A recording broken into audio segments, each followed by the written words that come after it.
महाराष्ट्रामध्ये तुम्ही बघितलं असेल प्रत्येक वेळेला मराठी या गोष्टींसाठी मराठीच्या मुद्द्यावरती दरवेळेला महाराष्ट्र नवनिर्माण सेना फ्रंटफूटवरती खेळत असते.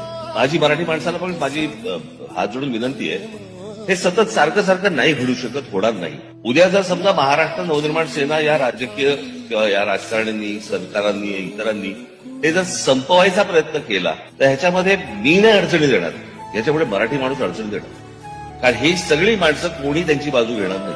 हे सगळे लोक जे बाहेरून आलेले आहेत त्यांचा पहिला विचार करतात. आलेले सगळे उद्योगपती हे महाराष्ट्रातल्या मराठी माणसाचा विचार नाही करणार. या सगळ्या भूमिका घेताना आम्ही अनेकदा खस्ता खाल्लेले आहेत, पण या गोष्टींचा विचार जर मराठी माणूस करणार नसेल, दुर्दैव म्हणायला लागेल, अजून काय म्हणणार. कारण सगळेच जण सगळ्याची ऍडजस्टमेंट आणि सगळ्या गोष्टी, परंतु मी ज्या वेळेला मराठी हा मुद्दा ज्या वेळेला येतो त्यावेळेला माझ्यासाठी कुठचेही माझे संबंध, कोणाशी असलेली मैत्री असेल, काही असेल, मी पाहत नाही, मी बघत नाही. माझ्यासाठी